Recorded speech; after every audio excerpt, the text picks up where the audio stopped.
இந்த கொஸ்டின் பார்த்தீங்கன்னா வரப்போகிற குரூப் 4ல கேட்கறதுக்கு அதிக பாசிபிலிட்டிஸ் இருக்குது. ரொம்பவே முக்கியமான கொஸ்டின் தான். என்ன கொடுத்துருக்காங்க பாருங்கள், ரூபாய் 8000க்கு 2 ஆண்டுகளுக்கு கிடைக்கும் கூட்டு வட்டிக்கும் தனி வட்டிக்கும் இடையே உள்ள வித்தியாசம் வந்து 20 ரூபான்னு கொடுத்துட்டு வட்டி வீதம் கேட்குறாங்க. இந்த மாதிரி n வந்து 2 இயர்ஸாக இருக்கப்போ n வந்து 2 இயர்ஸாக இருக்கப்போ ரேட் ஆஃப் இன்ட்ரெஸ்ட் கேட்டாங்கன்னா ரொம்பவே சிம்பிள். என்ன சார் பண்ணணும்னா கொடுத்துருக்க டிஃப்ரென்ஸை எழுதிடுங்க. டிஃப்ரென்ஸ் எழுதியாச்சுங்களா?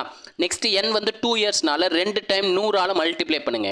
100ஆல் மல்டிப்ளை பண்ணிவிட்டு இந்த 8000க்கு பார்த்தீங்களா அசலால் டிவைட் பண்ணிடுங்க. டிவைட் பண்ணிட்டு ரூட்டை மட்டும் எடுத்து விட்டிங்கன்னா வேலை முடிஞ்சுங்க.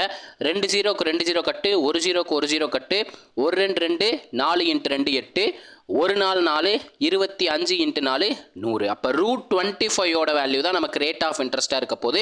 5 ஸ்கொயர் பண்ணும்போது தான் 25 கிடைக்கும். ஸோ ஸ்கொயரும் ரூட்டும் கேன்சல் ஆகிட்டு பேலன்ஸ் நமக்கு 5 மட்டும் தான் இருக்கும். அப்போ நமக்கான ஆன்சர் பார்த்தீங்கன்னா 5% என்பது தான் இந்த கொஸ்டினுக்கான ஆன்சர். ஆப்ஷன் ஏல இருக்குது. ஓகேங்களா? வீடியோ பிடிச்சிருந்தா லைக் பண்ணிட்டு கமெண்ட்டில் வந்து ஃபயர் சிம்பிள் கொடுத்துருங்க. முக்கியமாக மேக்ஸ் வித் MMK டெலிகிராம் பேஜில் ஜாயின் பண்ணிக்கோங்க. Maths with MMK YouTube channel subscribe பண்ணிக்கோங்க. மேக்ஸ் வித் MMK இன்ஸ்டாகிராம் பேஜை ஃபாலோ பண்ணிக்கோங்க. இதே மாதிரி அடுத்த ஒரு பார்ட் வீடியோ சந்திக்கிறேன். அதுவரை உங்களிடமிருந்து விடைபெறுவது நான் உங்கள் மேக்ஸ் மதன். தேங்க்யூ.